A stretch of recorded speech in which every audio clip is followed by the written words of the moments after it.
वारिस साहब ऐसी अनुराग बात कह रहे भदौरिया हैं, जी, क्योंकि चूंकि ये आप लोगों ये को इनका अब कुछ मैंडेट। मिला नहीं है, बीजेपी की लाइन ये है, आप लोगों ने विरोध करके सेंट्रल विस्टा का भी देख लिया, अबुल लेकिन कलाम नया आजाद संसद के भवन जन्मदिन के बनकर दिन तैयार करो हो गया है। इनॉग्रेट। तो ये तरीका है आप लोगों का सिर्फ विरोध करना है, चूंकि ये मौजूदा सरकार में ये प्रोजेक्ट बन रहे हैं। देखिए, भारतीय जनता पार्टी सत्ता में है, सत्ता का धर्म नहीं निभाती है। हम विपक्ष में विपक्ष का धर्म निभाते हैं। जब समाज पे या देश पे विपत्ति पड़ी थी, पैसे की जरूरत थी, तब आप सेंट्रल विस्टा की बात कर रहे थे कि हजारों करोड़ों का यहां पे बनने की जरूरत है। तब हमने बोला था क्या देश की जो अभी मौजूदा संसद है, जो भवन है, संसद भवन, क्या वो लीक होने लगा है? क्या उसमें वहां पे बारिश होती है तो बैठना मुश्किल हो गया है क्या? मैं पूछना चाहता हूं राष्ट्रपति भवन का भी क्या लीकेज बढ़ गई है क्या? लोग बैठ नहीं, तो उठ के भागना पड़ता है, कुर्सी टेबल लेके कहीं दूसरी जगह जाना पड़ता है? ऐसा तो नहीं है भाई। जब आपके घर में कोई बीमार हो और फिर नया घर बनाना हो, तो पहले उसके घर के जो आदमी व्यक्ति बीमार है उसका इलाज कराएंगे या पहले नया घर बनाएंगे? पहले व्यक्ति का इलाज कराएंगे ना। तो हमने कहा था पहले हमारी समस्या, देश की अर्थव्यवस्था अभी कमजोर है, लोगों को जरूरत है, वो जरूरत पूरी होनी चाहिए। तो उसमें आप सेंट्रल विस्टा की बात कर रहे थे। आज जब बन के नया संसद जो जो यहाँ पर जो पार्लियामेंट भवन बन के तैयार हो गया है, तो क्या बाबा साहब आम्बेडकर जी की 14 अप्रैल को उनकी जयंती मनाई जाती, उस दिन अगर उद्घाटन करते तो कितना अच्छा होता भाई। बाबा साहब ने हमारे देश का संविधान बनाया। हमने तो ये भी कहा कि भाई अगर राष्ट्रपति जी को बुला लिया जाए तो क्या दिक्कत है भाई? जब आप राष्ट्रपति को चुनते हैं तब तो आप लंबी लंबी बातें करते हैं उनके बारे में। और देश की प्रथम महिला है, महिला सम्मान भी होता है, राष्ट्रपति पद का भी सम्मान होता है। आप उनको बुलाते, उनसे उद्घाटन कराते, किसने रोका था? तो हर चीज खुद ही करनी है। फिर ये बोलेंगे स्पीकर साहब ने बुलाया। अरे स्पीकर साहब तो भारतीय जनता पार्टी के ही तो सदस्य हैं। लोकसभा एमपी भारतीय जनता पार्टी से तो आते हैं, तो भाई उन्होंने बुला लिया। भाई ये जिम्मेदारी उनकी भी बनती थी कि वो राष्ट्रपति जी को बुलाते। देश का राष्ट्रपति है भाई, देश के राष्ट्रपति हैं, तो आप उनसे तो हमें लगता है इसमें बुराई क्या थी?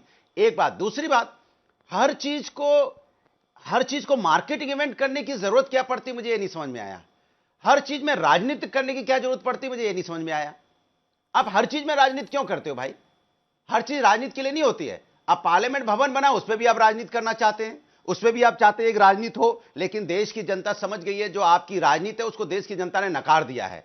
ये जो मार्केटिंग इवेंट की राजनीति है उसको देश की जनता ने नकार दिया है। धीरे धीरे आप देश से साफ हो रहे हैं और आप मानने को तैयार नहीं।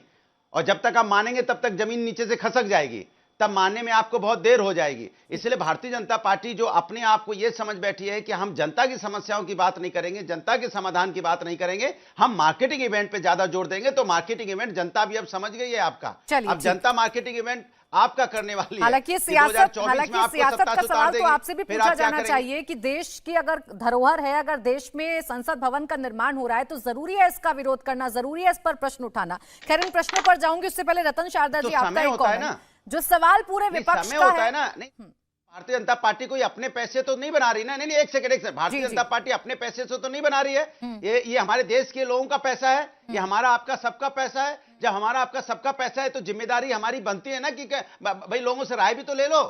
लोगों से पूछते कहां हो आप? पैसा जनता का, फैसले आपके। चलिए ठीक है, मैं शारदा जी इस पर जवाब दूंगी। रतन शारदा जी, ऐसा तो नहीं भारतीय जनता पार्टी अपने फंड से बना रही है। रतन शारदा जी, विपक्ष जो पूरी तरीके से अब विरोध कर रहा है, और विरोध इस बात का है कि प्रधानमंत्री नरेंद्र मोदी क्यों, राष्ट्रपति क्यों नहीं उद्घाटन करेंगे? और जैसा कि अभी वारिस पठान जी कह रहे थे कि 28 तारीख को क्यों चुना? 28 तारीख को चुनना यानी आप ग्लोरीफाई करना चाहते हैं सावरकर को? देखिए, कुछ लोगों का काम होता है रुदन करना, कुछ भी हो उस पर रुदन करेंगे। रुदन करने का उनको झूठ है, उसके पर कोई उनको टोक नहीं सकता। पहले बात चली कि मोदी जी फिजूल खर्ची कर रहे हैं, अपना घर बना रहे हैं। किसी ने ये नहीं सोचा कि कई घर बने जो प्रधानमंत्रियों के संग्रहालय बन गए, जिनको दोबारा नए सिरे से प्रधानमंत्री को घर देने पड़े।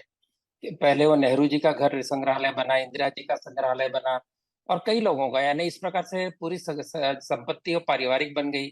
हमको पता है तीसरी जो ये जो नेहरू जी का संग्रहालय था, ये इसके परिवार इसको संभाल रहा था, अब तक परिवार की संपत्ति बन गई। दूसरी बात है, मोदी जी के पार्लियामेंट मोदी जी के बन रही है। भैया पार्लियामेंट देश के लिए बन रही है, आने वाले 100 साल चलेगी, और इसको पार्टी का किसने बनाया? आपने बनाया। क्या ऑपोजिशन के लीडरों को नहीं बुलाया गया उद्घाटन पे? आपको निमंत्रण नहीं मिला तो मुझे बताइए।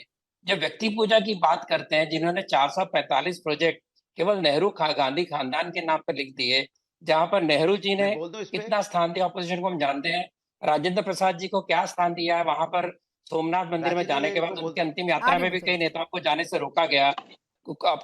अब्दुल कलाम जी सबसे लोकप्रिय राष्ट्रपति, उनको दोबारा चुनने नहीं दिया इन्हीं सेक्युलर लोगों ने, क्योंकि वो बीजेपी के उम्मीदवार थे।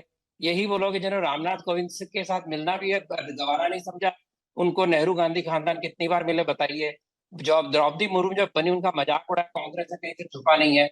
नेताजी को जहाँ रखा गया वो जगह 50 साल खाली थी, किसी कांग्रेस को सूझा नहीं वहां किसको बिठाया जाए, वहां किसकी मूर्ति लगाया जाए। ये इनका देश के प्रति चिंता है।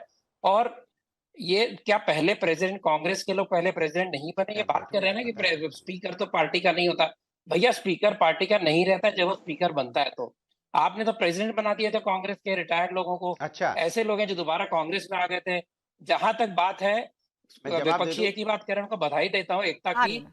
और सावरकर की जो बात कर रहे हैं, ऐसे लोग कर रहे हैं हम जी। आजादी के लिए लड़ रहे थे। भैया आपके पूर्वज अरे मैं हैदराबाद को अंबेडकर साहब पाकिस्तान की में बात कर मिलाने रहा के लिए हूं। लड़ रहे थे। आप अरे आप जरा संविधान शांति बनाया रखिए था। ना, बीच में क्या बोल रहे हैं? मैंने नहीं 14 बोला अप्रैल ना। को अगर इंडिया टीवी हर वक्त हर जगह डाउनलोड करने के लिए सर्च करें India TV news Google play store या ऐप स्टोर पर।